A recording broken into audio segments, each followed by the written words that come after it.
പത്തരമാറ്റിലാണെങ്കിൽ നന്ദുവിനെ കാണാനായിട്ട് അനി എത്തുകയാണ് നന്ദുവിനോട് പറയാനായിട്ട്. ഇതിന് മുമ്പ് തന്നെ നമ്മുടെ ആദർശവും നയനയും നമ്മുടെ അനിയെ പിടിക്കുന്നുണ്ട്, ചോദ്യം ചെയ്യുന്നുണ്ടെന്ന് കാണാം. ഇതെല്ലാം നീ മനഃപൂർവ്വം തന്ത്രപൂർവ്വം പ്ലാൻ ചെയ്തതല്ലേ എന്നാണ് അവരുടെ ചോദ്യമെന്നും കാണാനായിട്ട് സാധിക്കും. ഇതേ സമയമാണെങ്കിൽ ഇതൊന്നും താൻ പ്ലാൻ ചെയ്തതല്ല എന്നും താനും നന്ദുവും ഒന്നിക്കുന്നത് തന്നെയാണ് ദൈവത്തിനിഷ്ടമെന്നും അനി പറയുന്നുണ്ട്. ഇതേസമയം ആദർശ് ചോദിക്കുന്നുണ്ട്, ഇപ്പോൾ നീ എവിടേക്കാണെന്ന്.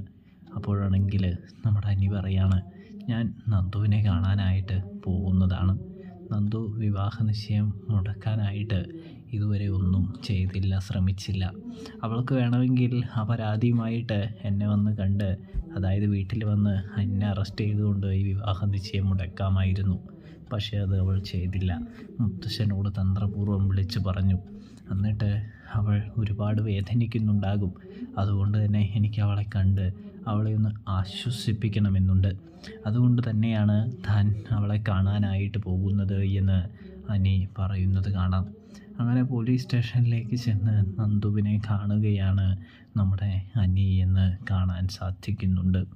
നന്ദുവിനോട് വിവരം പറയുന്നൊരു കാഴ്ചയും കാണാൻ കഴിയും. അതായത് വിവാഹ നിശ്ചയമൊന്നും നടന്നിട്ടില്ല എന്നും വിവാഹ നിശ്ചയം അങ്ങനെയൊന്നും നടക്കുകയില്ല എന്നും പറയുന്നൊരു കാഴ്ച കാണാൻ കഴിയുന്നുണ്ട്. നീയല്ലാതെ വേറൊരു പെണ്ണ് ഇനിയില്ല എന്ന് പറയുന്നതും കാണാൻ സാധിക്കുന്നുണ്ട് പ്രേക്ഷകരെ, പ്രിയ കൂട്ടുകാരെ. അപ്പോൾ നന്ദുവിനാണെങ്കിൽ വളരെയധികം സന്തോഷമാകുന്നുണ്ട്. അപ്പോൾ റിവ്യൂ ഇഷ്ടപ്പെട്ടാൽ ചാനൽ മറക്കാതെ സബ്സ്ക്രൈബ് ചെയ്ത് സപ്പോർട്ട് ചെയ്യാനായിട്ട് പ്രത്യേകം ശ്രദ്ധിക്കണം.